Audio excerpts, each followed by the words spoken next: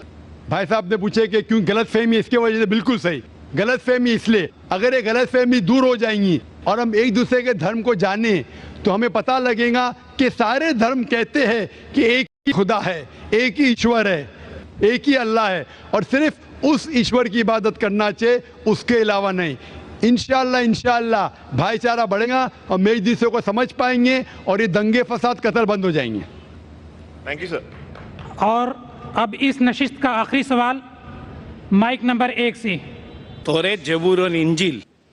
توریت موسیٰ علیہ السلام پہ نازل ہوا, داؤد علیہ السلام پر یہ کون سا تو زبور, ہاں, اور انجیل عیسیٰ علیہ السلام پہ نازل ہوا. تو ابھی یہ تینوں کیوں فارم میں نہیں ہے, مطلب ہے کیوں نہیں؟ قرآن ہے تو اس کو مکس اپ کر دیا لوگوں نے اور اس کا فارم کیوں نہیں ہے ابھی؟ توریت زبور انجیل کیوں نہیں ہے وہ کتاب ابھی؟ بھائی صاحب نے اچھا سوال پوچھا کہ اللہ نے نازل کیا توراہ پھر زبور پھر انجیل, اب یہ سب کیوں نہیں, صرف قرآن کیوں؟ بھائی صاحب جب بک کا ایڈیشن نکلتا ہے نا, first edition, second edition, third edition, تو صرف لیٹسٹ ایڈیشن لگتے, پرانے ایڈیشن چھوڑ دیتے. کیونکہ جو مین ساری کتابوں میں ساری وحی میں بنیادی بات وہی تھی, ایک خدا کو مانو, اس کی عبادت کرو, نہ اس کی کوئی پرتیما ہے نہ کوئی مورتی ہے. لیکن جو مائنر پوائنٹس تھے, کس طریقے سے نماز پڑھنا شاید تبدیلی ہوئی, تھوڑا کھانے میں حلال تھا کبھی حرام ہوا, یہ تھوڑی بہت بات بدلتے گئے کیونکہ لوگ نے اس کتاب میں ملاوٹ کی. جب وحی میں ملاوٹ آنے لگی تو اللہ نے ایک نئے پیغمبر کو بھیجا پھر سے اس کو صاف کر کے. لیکن جب اللہ تعالیٰ نے سوچا کہ یہ وقت ابھی صحیح وقت ہے, آپ پوچھیں گے اللہ تعالیٰ نے قرآن کیوں نہیں سب سے پہلے بھیجا, تو میں یہ جواب دوں گا اللہ تعالیٰ جانتے تھے کہ انسانیت اس وقت تیار نہیں تھی قرآن کو حاصل کرنے کے لیے. 1400 سال پہلے اللہ ہمارا خالق ہے, انہیں جب یقین ہوا کہ یہ وقت صحیح ہے نازل کرنے کے لیے, انہوں نے قرآن نازل کی. اور جب نازل کیا اس میں لکھا ہے سورہ ہجر میں سورہ نمبر 15 آیت نمبر 9 میں کہ اللہ تعالیٰ نے قرآن نازل کی اور اللہ تعالیٰ اس قرآن مجید کی حفاظت کریں گے. اس کے بعد کوئی بھی اس قرآن مجید میں ملاوٹ لا ہی نہیں سکتا ہے, آپ کتنی بھی کوشش کرو, کیونکہ آج کی تاریخ میں لاکھوں لوگ قرآن کو اپنے میموری میں اتار چکے ہیں.